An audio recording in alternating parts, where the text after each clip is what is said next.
ননাস ভাইয়ের বউ দুজনে মিলে আজ কী রান্না করলাম সেটাই শেয়ার করতে চলে আসলাম গাইস আপনাদের সাথে। বিসমিল্লাহির রহমানির রহিম। আসসালামু আলাইকুম ওয়া রাহমাতুল্লাহ। Welcome to back to my another blog. তো গাইস আজ হলো বিরিয়ানি রান্না করব। তো শুরুতেই পেঁয়াজ ব্রেস্তা করে নিলাম। পেঁয়াজ ব্রেস্তা করে তার মধ্যে আদা বাটা, তারপরে রসুন বাটা দিয়ে দিলাম, জিরে গুঁড়ো দিয়ে দিলাম। এখন দিয়ে দেওয়া হচ্ছে বিরিয়ানির মশলাটা। তো এগুলা দিয়ে ভালো মতো হলো মশলাটাকে আগে কষিয়ে নেব। মশলাটা কষানো হয়ে গেলে তারপরে হলো মাংসটা দিয়ে দিব। তো গাইস আজ কেন বললাম ননাস ভাই বউ দুজনে মিলে কী রান্না করলাম, মানে আজকে সব কিছু দিচ্ছে আপু, আমি শুধু একটু মাঝে মধ্যে নাড়াচাড়া করতেছি। তো মশলাটা ভালো মতো কষানো হয়ে গেলে দিয়ে দিলাম হলো মাংসটা। আমরা কিন্তু আজ চিকেন বিরিয়ানি রান্না করতেছি। আর মুরগির মাংসটা কিন্তু আমরা ভেজে নিইনি। তো মুরগির মাংসটা না ভেজেও কিন্তু এভাবে করে বিরিয়ানি রান্না করলে খুব মজা হয়। তো ওদিকে মাংসটা আমরা কষাই নিয়ে তারপর আলাদা আর একটা পাত্র নিয়ে সেটাতে আমরা চালগুলোকে ভালো মতো ভুনে নিতেছি। আমার পাতিলটা একটু ছোটো, তো যার কারণে আলাদা আলাদা করে নেওয়া।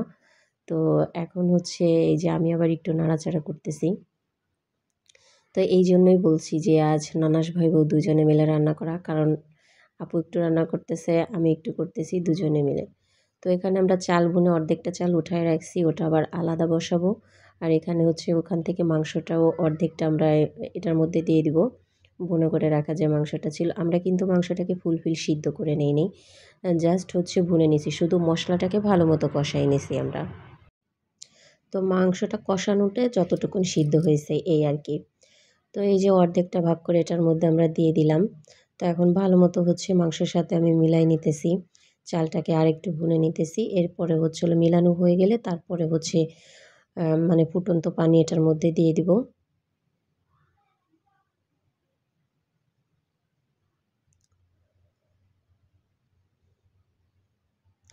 তো এখন এই যে মিক্সড করা হয়ে গেছে, এখন এই যে এটার মধ্যে ফুটন্ত পানি দিয়ে দিতেছি। এটা মানে পানি পরিমাপ মতো দিতে হয়। পানির মাপ তো হয়তোবা আপনারা অনেকেই জানেন, আমি কিন্তু এতটা ভালো জানি না। আমি আইডিয়া করে দেই, কিন্তু সেটাতেই পারফেক্ট হয়ে যায়। তো বন্ধুরা এটাই হলো আজ আপনাদের সাথে শেয়ার করতে চলে আসা আমার যে কী রান্না করলাম। আর এটা কিন্তু লাস্ট ফিনিশিং আপনারা দেখবেন, কারণ এভাবে করে রান্না করলে এত তাড়াতাড়ি, মানে সংক্ষেপে রান্না করলে যেরকমের হয় আর কি। তো এখন এটা ভালো মতো নাড়াচাড়া করে ঢেকে দিলাম। তো এই যে আবার একটু নাড়াচাড়া করে দিলাম। আর ওই পাশেরটাও আমরা রান্না বসাই দিছি, সেটার ভিডিওটা নেওয়া হয়নি।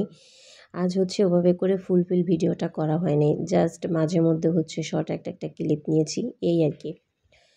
তো এই তো এটা হয়ে আসছে, তাই একটু নাড়াচাড়া করে উপর নিচ করে দিচ্ছি। দিয়ে এখন এটাকে দমে রেখে দিব। আপনার দমে এই তো 5-10 মিনিটের মতো রাখলেই হবে, যেহেতু পরিমাণ মতো পানি দিয়েছি। চাল মাংস সবে কিন্তু চালও ফুটে গেছে, মাংসটাও কিন্তু সিদ্ধ হয়ে গেছে। জাস্ট একটু নরম হওয়ার জন্য শুধু একটু দমে রাখতে হবে। তো আমার বেশি সময় দমে রাখা লাগবে না, হাইয়েস্ট 5 মিনিট রাখলেই হয়ে যাবে। তো দেখতেই পাচ্ছেন কালারটা কত সুন্দর আসছে। তো বন্ধুরা যারা আমার চ্যানেলে ফার্স্ট টাইম ভিডিও দেখছেন তাদেরকে অনেক ভালোবাসা এবং অনেক ধন্যবাদ। আর যারা এখনও আমার চ্যানেলটা সাবস্ক্রাইব করেন, অবশ্যই আমার চ্যানেলটা সাবস্ক্রাইব করে দিবেন, বেল বাটনটা প্রেস করতে ভুলবেন না কিন্তু। আর যারা আমার ফেসবুক পেজ থেকে ভিডিওটা দেখে থাকেন, তারা অবশ্যই আমার ফেসবুক পেজটাকে ফলো করে দিবেন এবং আপুর পাশে থাকবেন। ফেসবুক পেজের লিঙ্কটা ডিসক্রিপশন বক্সে দেওয়া থাকবে। আর এই দেখেন ওই পাশেরটাও আমার হয়ে গেছে, সেটা একটু নাড়াচাড়া করে নিচ্ছি। তো আজ আপুরা এটাই আপনাদের সাথে শেয়ার করতে আসা।